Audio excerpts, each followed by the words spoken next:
बहुत समय पहले एक जंगल में खूंखार दानव रहता था जिसके पैर नहीं थे।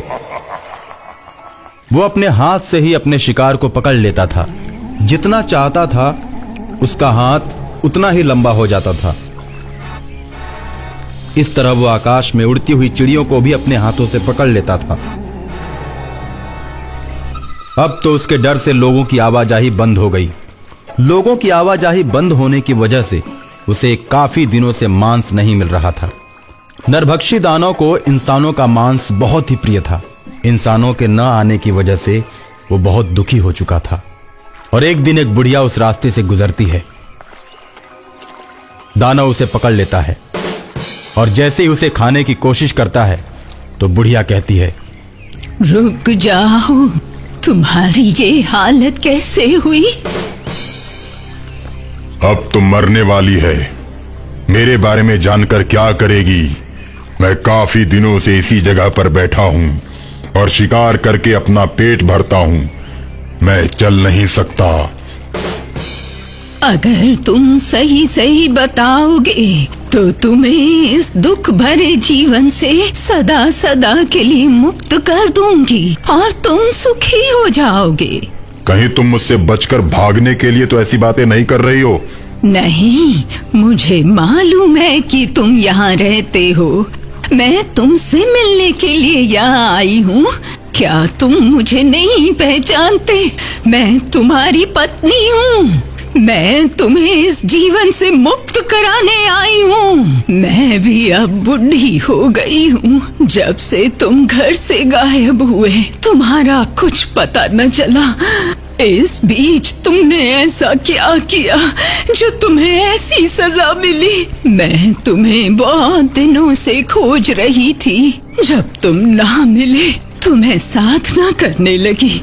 देवीय शक्तियों ने मुझे बताया कि तुम्हारा पति दानव बना जंगलों में कष्ट भोग रहा है। तुमने घर छोड़ने के बाद क्या किया? मुझे सब सही सही बताओ। घर छोड़ने के बाद मैंने बहुत सारे पाप किए।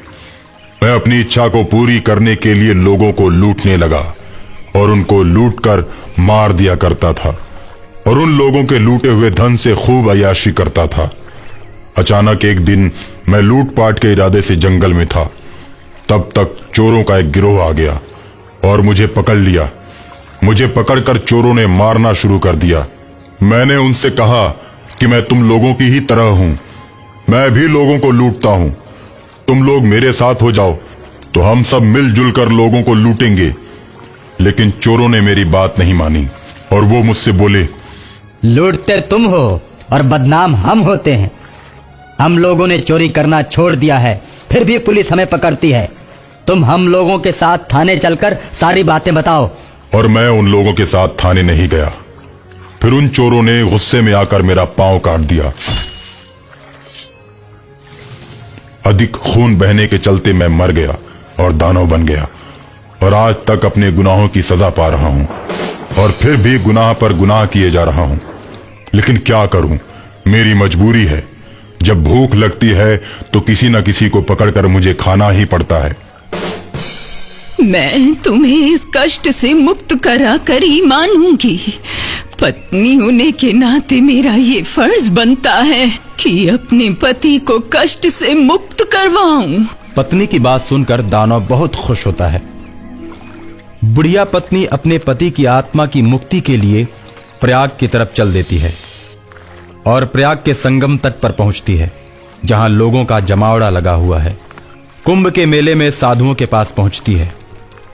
तुम्हारे पति की आत्मा को मुक्त करने के लिए उसे शिव पुराण सुनाना पड़ेगा। बुढ़िया बाबा के पांव पकड़ लेती है। बाबा बुढ़िया के साथ चल पड़ते हैं और उसके पति को जाकर शिव पुराण सुनाते हैं। शिव पुराण समाप्त होते ही शिवलोक से एक दिव्य विमान आता है और उसके पति और बुढ़िया को साथ में लेकर शिवलोक में चला जाता है। और उसके बाद दानव को मुक्ति मिल जाती है और बुढ़िया भी अपनी पत्नी होने का फर्ज अदा करती है और वो जंगल भी हमेशा हमेशा के लिए दानव के प्रकोप से मुक्त हो जाता है।